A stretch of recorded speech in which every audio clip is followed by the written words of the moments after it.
It's the EP Podcast.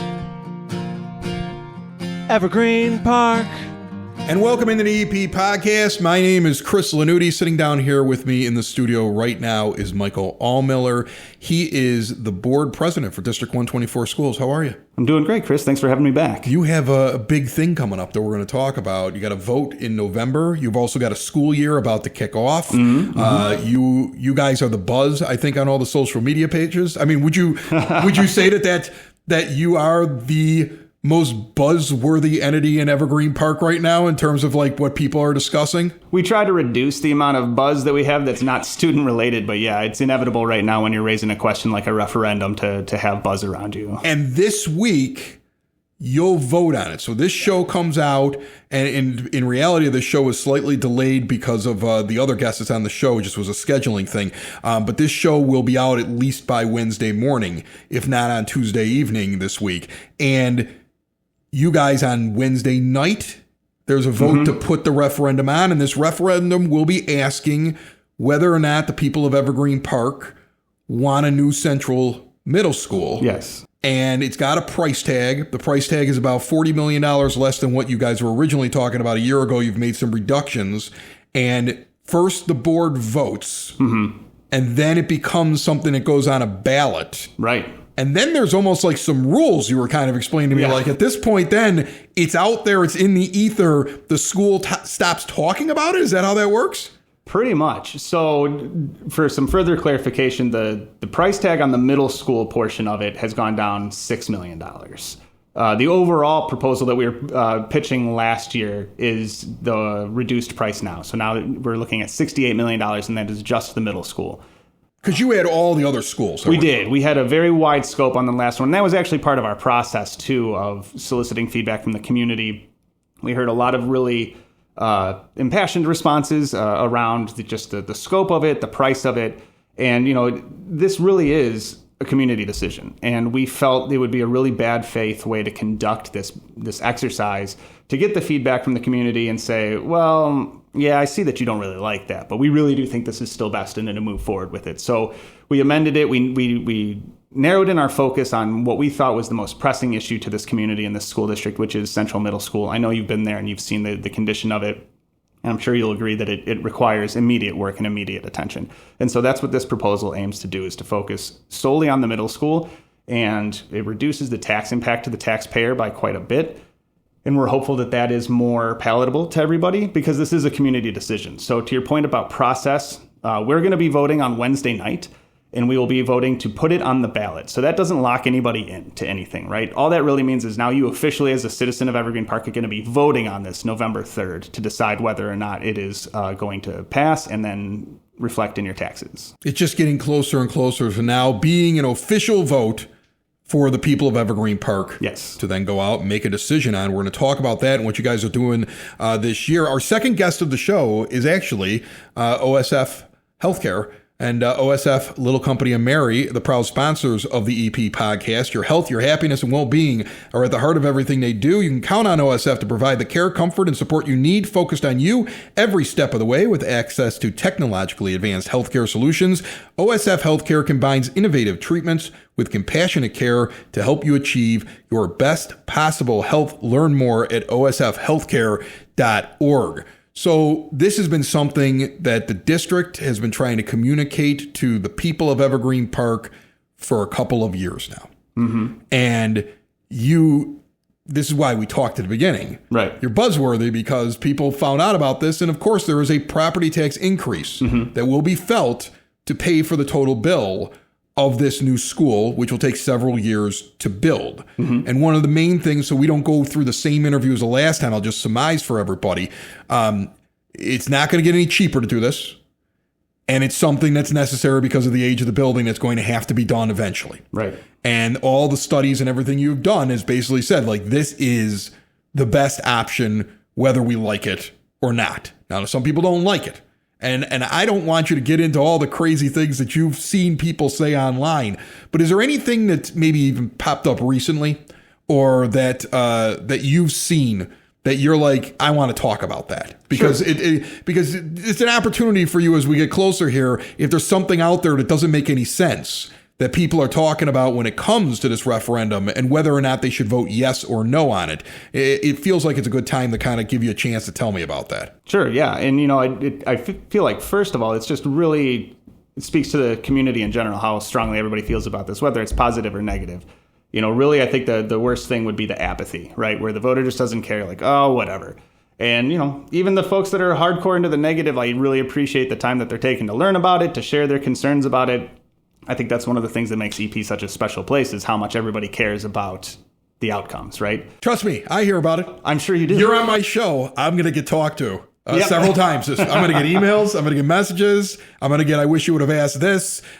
Somebody who's upset about it is going to be mad at me. I didn't make the referendum, but they're going to get mad at me about it. My heartfelt apologies, Chris. So I know, but it's a thing that people, they discuss it. They're talking about it. They have their ideas about it. But I still think one of the best things is being educated about your decision. Yes. Whether or not that education tells you vote no, or if that education tells you vote yes, be educated about your decision.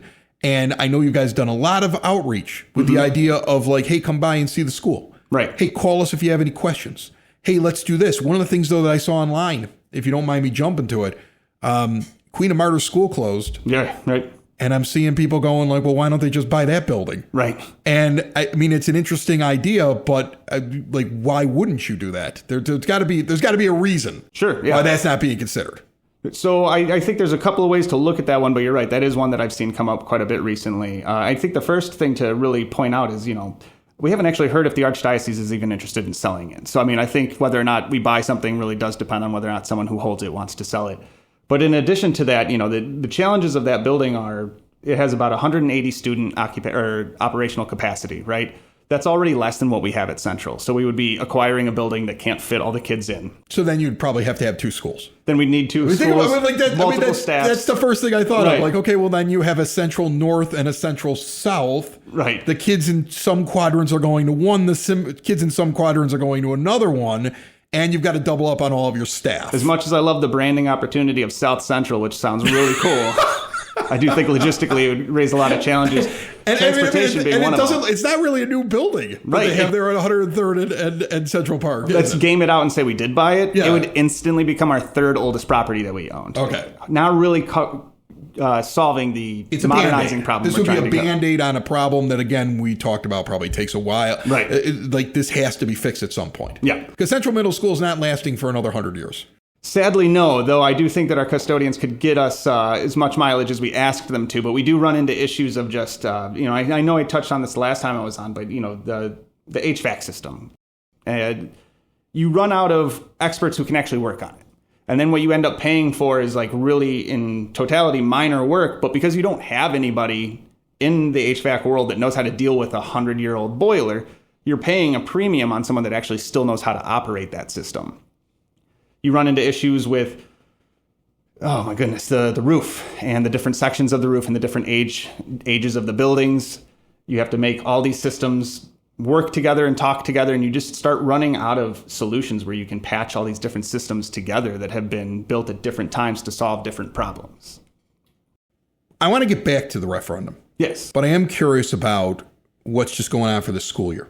Because I think that can get lost, right? Like I imagine as you're talking, I imagine somebody either watching this on the YouTube channel or on Facebook or listening on anywhere podcasts can be found or at the eppodcast.com. I imagine somebody going, okay, you guys have been focused on this so much. What are you doing for this year? You still had to go through the normal progression of what needs to be fixed for the fall of 2026, right? Like what is actually happening in the now? Sure. So we're really excited for our Northwest families. We did an extensive painting and flooring projects over there, which doesn't sound very exciting, but you'd be surprised how quickly space feels refreshed and completely new after you just do floor and paint. But part of our annual facilities audit process that we go through is looking at things like painting, flooring, cabinets, desks, you name it, and determining what needs to be updated, what needs to be put on the back burner, really the only building that we've been trying our hardest to not pump any resources into until we solve what we're going to do has been Central, because the idea of... Well, if you think you're going to be able to pass this, right, you don't want to waste money. Exactly. You know, you don't put a new roof on the house when you're moving unless the guy requires you to do that. Right. But I mean, like, there's certain things you kind of hold off on if you think you're going to make a major change. Exactly. Yeah. Okay. So you're doing the regular stuff. You're building things up. You're also then trying to make sure you communicate with the public. I do want to point out that to those that may have never heard me say this about Michael, I have actually been at events, at things that you probably didn't even think that you were going to get approached at, and watch you either sit down or stand someplace and have a long conversation with a citizen or citizens that have questions. Yes. You've been doing this now for a while, getting ready for this referendum. You clearly believe that this is something that needs to be done. Yes. Are you burnt out yet? Because like, on one hand, you want to make sure that you tell everybody why we're doing it. You want to address it all. Right. But do you ever get afraid that like you start like just doing talking points, or that like I would be afraid I walked away and said, oh, I forgot to say the thing I said to the other guy 2 weeks ago. Like, I mean, like, yeah. I would start to have a complex over it. How has that been, trying to make sure, because you guys have made yourself very available, and you and Superintendent Woodland have made yourself very available for tours and to discuss it. And I know the other board members too, but it's a lot to continuously have the same conversation over and over again. How's that gone for you?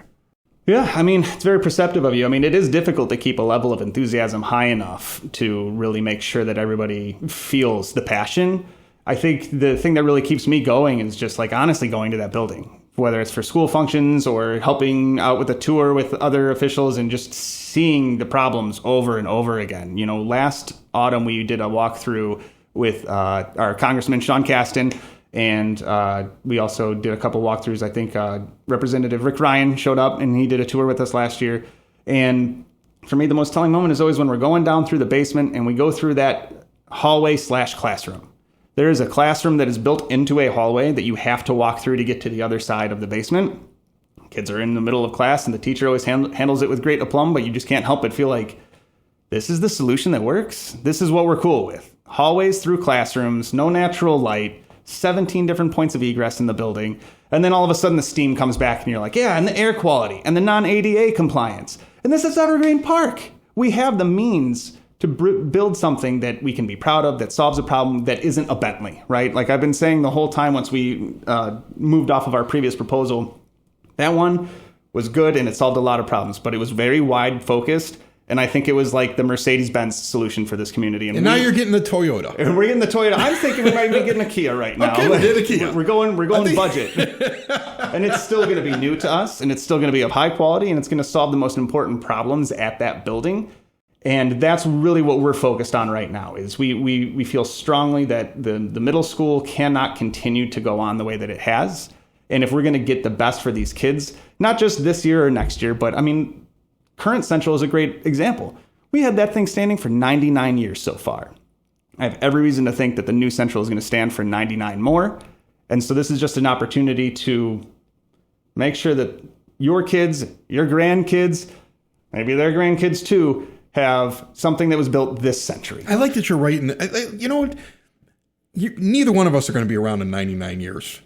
And you could have just said 1,000 and just made some crazy promise, but you're still being realistic about it. And I absolutely love that about you. Our guest today, Michael Aumiller from District 124. He's the board president. First guest of the show, brought to you by Evergreen Social Whiskey and Board Game Tavern. Have you been in there? I have. I love Evergreen Social. I mean, it's awesome. It's one of my favorite places. It's so fun to go with the kids, not too, just in Evergreen honestly. Park. It's one of my favorite places. They do these Pokemon Sundays. Like, my kid eats it up. Absolutely loves it. They my got kid loves the that too. Pokemon box and everything. Get the cards and then, get a drink. And, like, the food there's really good. Like, for a joint like that, you'd expect, like, oh, maybe it's like, just like a burger and fries, but it's really good food. See, I've learned so much about it because I hang out there because I'm a big bourbon drinker. Oh, yeah. You get people from all over the area, come down from the north side of Chicago, from out of state, that go there because he purchases the bourbons in such bulk. Oh, wow. That he gets them at a lower price than anywhere else. And they've got stuff on the shelves you can't get anywhere. Oh, stuff I'm going to have to try that. Stuff that I only find when I go to that distillery in Louisville, but then he's got it behind there, and he's got it cheaper than when I drink it at the distillery in Louisville. I mean, it's really funny. So I know it's a bourbon place. People like who really like bourbons love that. And you mentioned the food. And one of the things I always tell people, like, the guy who came up with the menu, the person who came up with the menu worked at a 1-star and a 3-star Michelin restaurant. That's why it's so good. Wow. So like you have something like that that's so unique to Evergreen Park that's sitting there right across from Little Company of Mary. They do the board games. It's good for families. It's a great crowd in there. It's a fun bar at night. I think they serve food later than anybody else. It's like, if I remember, I might be wrong, but I think that's the case. And honest to goodness, if you want to bump into the guy from the EP podcast, you're going to find me there most weekends at some point. Like I wander in at some point, and they all know me when I come walking in. Like, hey, like, oh yes, I'm like Norm from Cheers there. 2855 West 95th Street in Evergreen Park, again across from OSF Little Company of Mary Medical Center, right there on 95th Street. See more at evergreenparksocial.com. Okay, maybe that's where you go and celebrate. Maybe after you get this referendum. They certainly passed, have the right? Spirits for I think that no matter what happens, celebrate there. One of the things that I was curious about, and I touched on this at the beginning of the interview, once this vote happens this week that officially puts it on for a vote from people, right? This vote does nothing except say we're going to put it on the ballot, right? Okay. So now once this happens, the school kind of backs away. The district kind of backs away. Like if you talk about it, you're talking about it as a citizen at this point. Citizen, but just like anybody else would. But you kind of back off. That's kind of the rules of the game here. Yep. And we're waiting then for the vote to happen.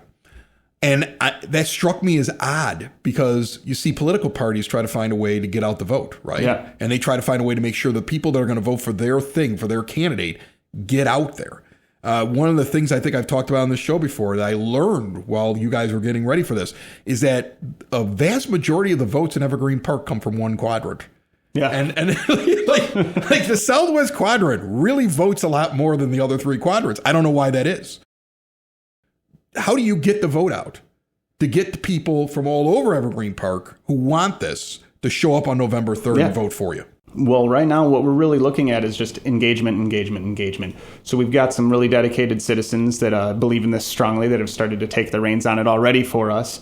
And, we're looking at simple things like door knocking, accountability buddies, making sure that you're holding like a friend accountable to go vote, said you're going to go vote. I've even been encouraging people to like, hey, watch your neighbor's kids so they can go vote. When they come back, watch their kids, because this is going to be on turnout. This is going to be something that gets passed based on engagement and enthusiasm for the idea. Honestly, I think it's going to be a really great day for Evergreen Park. This is something that I think is really not been delivered to this community in a very long time. A new school.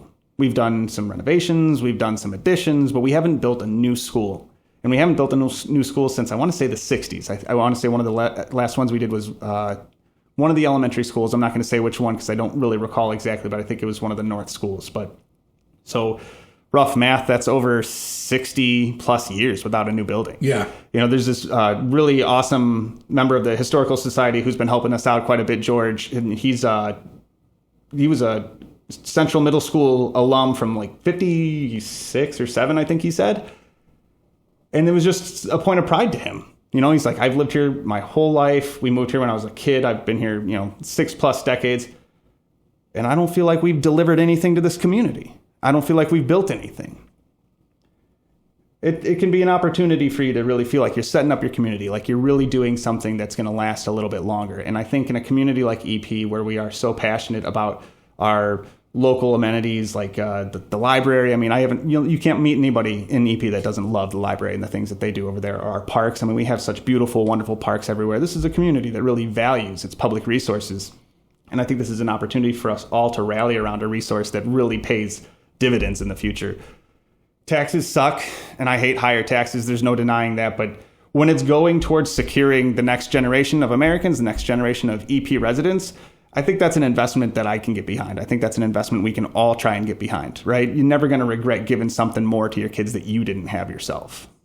It's coming up November the 3rd. It'll be interesting to see how many people show up and actually vote. I always say local elections mean so much more. Every single part of your daily life is People touched. get themselves sucked into what's going on Fox News and CNN and the national scene and everything like that. Right. But if you remember back just to the troubles at the beginning of this decade, your lives were probably impacted more by your local government more than anything else.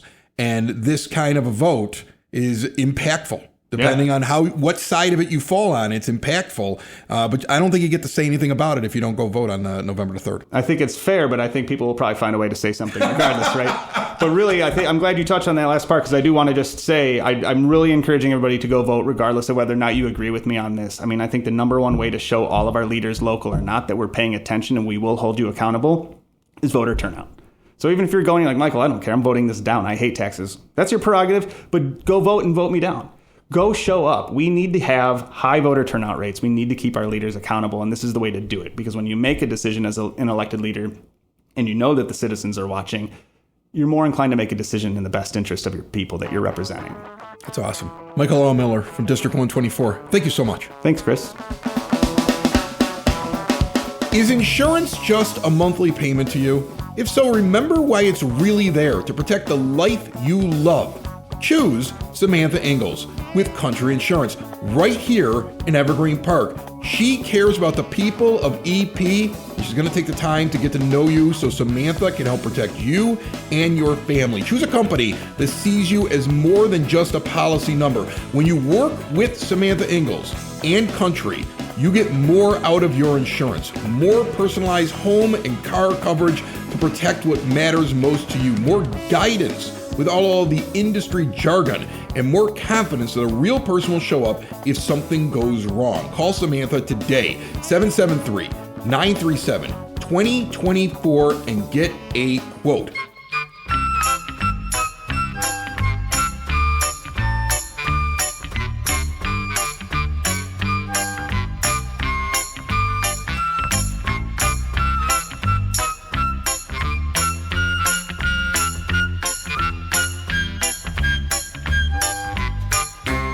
It is now time for your EP podcast, Word on the Street, brought to you by Spoken Vine Wine Bar and Bottle Shop, northeast corner of 95th and Kedzie. Incredible array of wines. They have their favorites, the ones that people really enjoy, but then they rotate in so many different wines from all over the world. They all have a story. You learn something a lot of times while you're sitting there enjoying with friends, family, date night. 21 and over, get out and enjoy them all week long. They're only closed on Sundays. They're open for lunch with a great lunch menu. They have an incredible dinner menu, and they have big time wine tasting events and much, much more going on basically weekly. Get the entire schedule, see everything they're about, and then get in there, northeast corner of 95th and Kedzie. See more at spokenvinewines.com.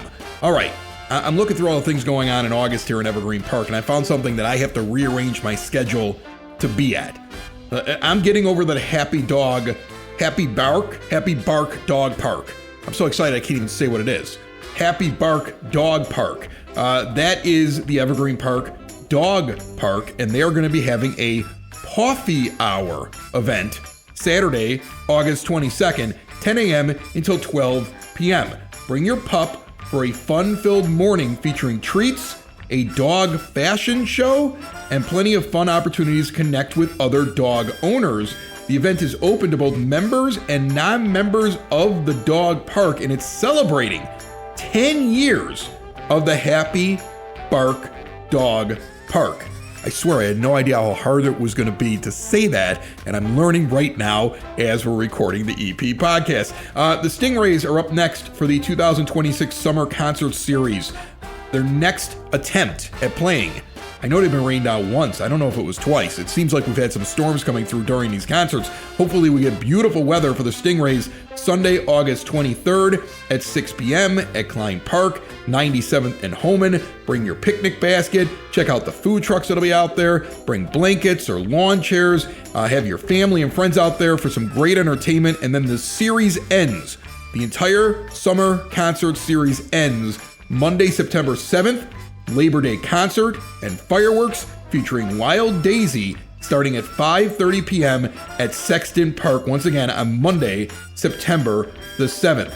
Enjoy a cool treat with your grandkids before they go back to school. I know they're miserable. Mine are talking about the fact they don't want to go. It's going to be the annual ice cream social put on by the Office of Citizen Services, August 19th, 2 to 4 p.m. at the Community Center, 3450 West 97th Street. For more information, call OCS 708-422-8776.